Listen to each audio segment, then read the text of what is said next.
I interviewed Denise and she said this, I think it was August the 1st, and the CN Tower was lighting up, and Denise was there, and she said, I'm here because some ancestor was strong in mind, strong in spirit, and I have to pay homage to that person every day. And that was the moment when I said, everyone have to listen to this, understand this, how important that is, and carries this knowledge to many, many generations.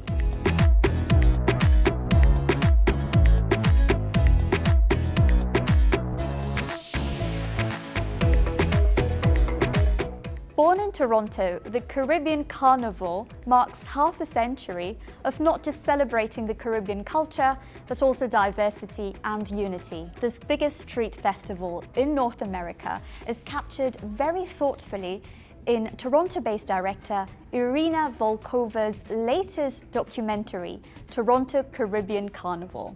The documentary is also the opening night feature at the Caribbean Tales Film Festival 2022. With me this evening is the award-winning director Irina Volkova and celebrated community activist Dr. Rita.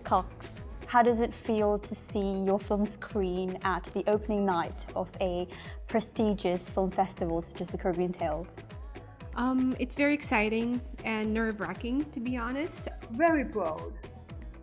It is so important to continue to educate, to let people know what the special gift that we brought to this country on its centennial, what it means to us to be sharing this gift with the rest of the world.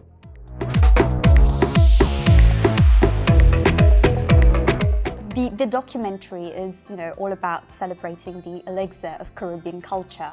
What brought about the idea of producing this particular documentary? My family, actually, I'm married to a man from one of the Caribbean countries, from Guyana.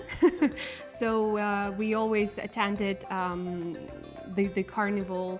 A lot of our cousins were playing mass, and I started learning history behind it. And my company produced a series called Sounds of Canada.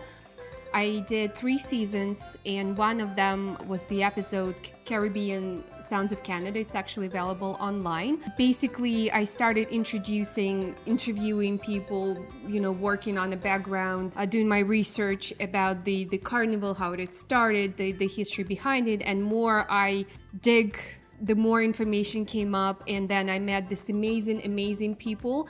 And there were so many of them. It couldn't fit into 30-minute music episode, right? It was more than that. So I decided to make a feature.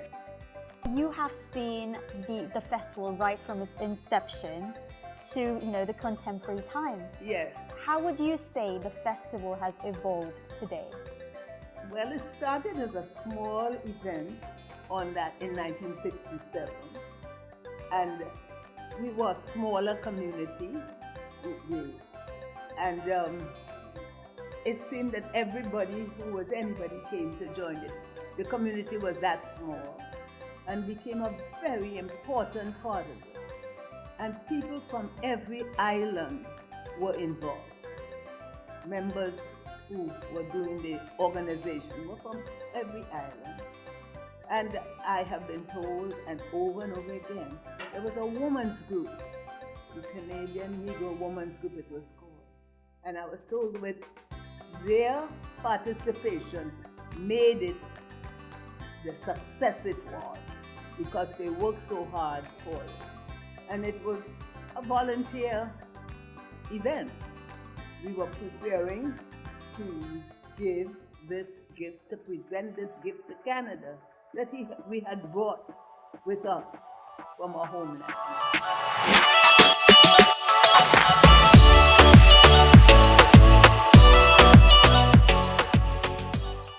The documentary is a very intense project. So how long did it take for you to research and then produce the documentary? From the start to finish, it probably took me 3 years. because first it was interviews, it was history, it was gathering all the information, and then the editing process, and plus we filmed 2 carnivals, and actually the one just before the pandemic started, and it was just amazing because I cannot imagine if we hadn't done that year, or so everything fall into part as it meant to be. You very intimately highlighted the intricate meaning behind the culture and the heritage and the relevance of the carnival. Now walk me through what went behind putting the narrative together. You just spoke to me about the production. So in terms of getting the historical part of things, the economic context to it, the contemporary context, just weaving that timeline together. What actually went behind that process?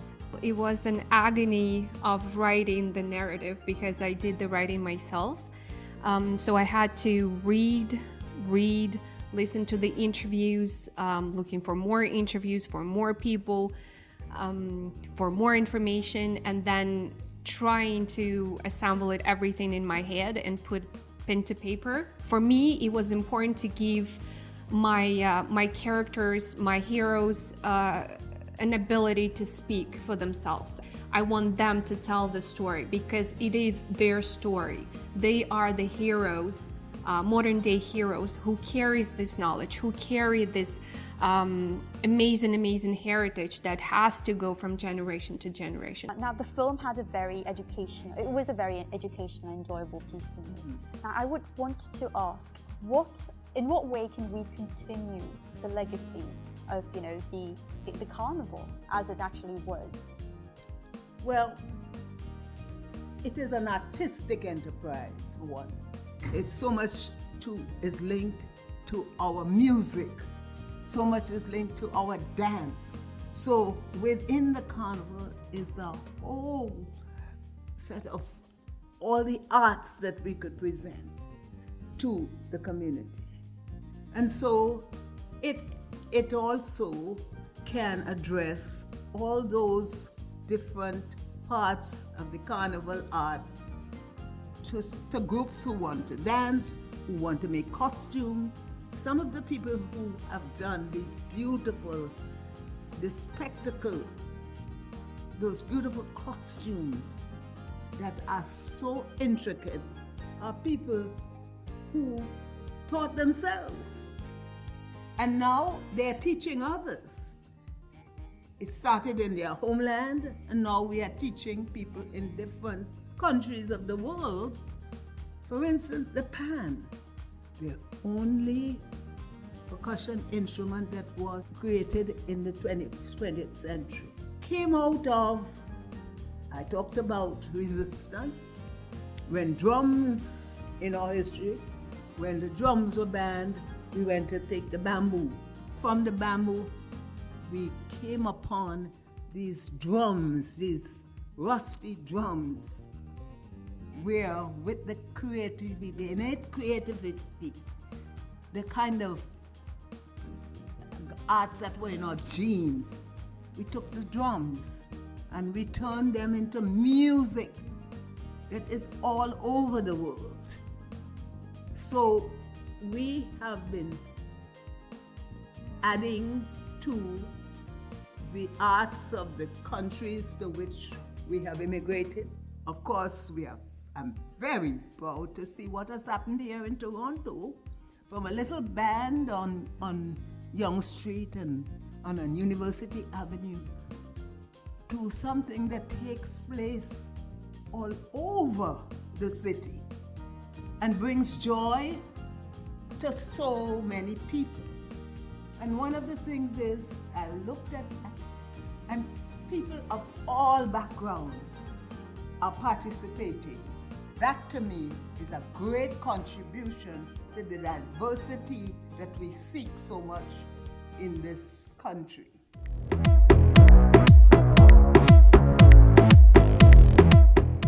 Were there members of the Caribbean community that were involved as, let's say, were they involved to guide the overall production of the film? Yes. Well, basically, Dr. Rita Cox and Denise Herrera Jackson are my two prime pride and joy. I love them so much because they're great. Their knowledge, their expertise is the base for this film. How did you go about selecting the guests that featured throughout your documentary? I think it's all about providence. I found this old, I think it was 1965 or something, very old magazine about, they do issue magazines every year, right, where they tell you what the Toronto Caribbean Carnival would be about, what it's going to feature, where the program will be. So I found the very old one with an article and name Dr. Rita Cox. So I contacted the Carnival Management Committee, and they contacted me with her.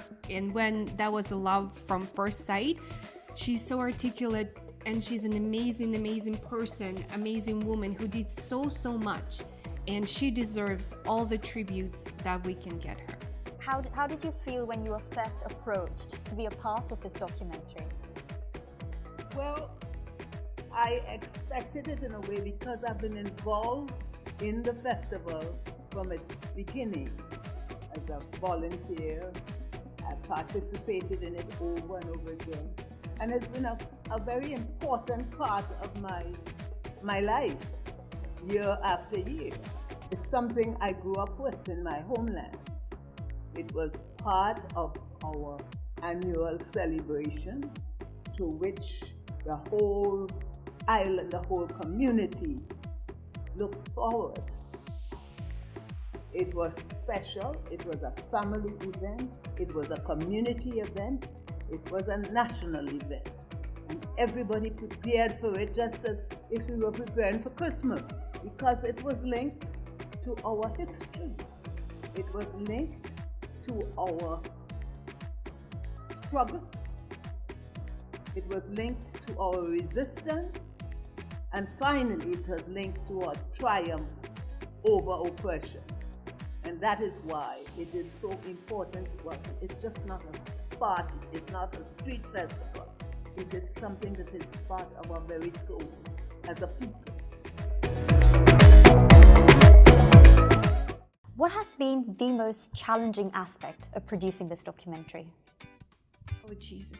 I think to survive Toronto Caribbean Carnival because it was a long day. We started productions, I think, from 6 a.m. to probably 5 p.m. and everything long distance. My poor crew, they had to carry C300s on a tripod all over. I remember my Apple Watch showed me 18 kilometers distant walk. It was just, yeah, it was too much, but we got some amazing shots. I have to, give a shout out to my amazing crew. One of particular camera members, his name is Ivan Krivanosov. He actually rollerblade with a handheld throughout the carnival to get, you would see slow motion shots that he did because we couldn't use well, basically anything really, amount of people, the distance. So he decided to rollerblade through the carnival with a handheld camera. That was just beyond, and that you can see in the film. That was amazing. He did a great job. Everyone really did an amazing job because we had a crew of 10 people. We had a camera on one of the trucks, and that was amazing experience because we got one shot. It was really good, but we lost the guy because he started partying with the masqueraders on the platform on the truck. So yeah, it was very fun. Doctor, is there anything else that you'd like to add before we wrap up? I have to tell everybody that this is just not a street party. A lot of people think, well, we're going to see the parade. It's more than the parade. It is all the arts that we have brought in, not only that, our history, our love of the art forms that we have produced here. it's about community. It's community, it's about family, it's about people. And that is what is more important than even the parade. It is how we all come together at this time, and it creates a special bond that we have. And we look forward to it year after year after year.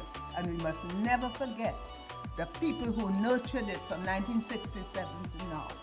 They are still there. Even if they are gone, we still remember their contributions. And we must never only look at it as something that's happened with something on the lakeshore. It's more than that. We are, as Canadians, we have to be extremely proud that we have an event like this in our city, with the people's history beyond this. When you understand this and you see this work, it brings you to the next level. That's what I learned, and I hope everyone who watches the film feel the same way.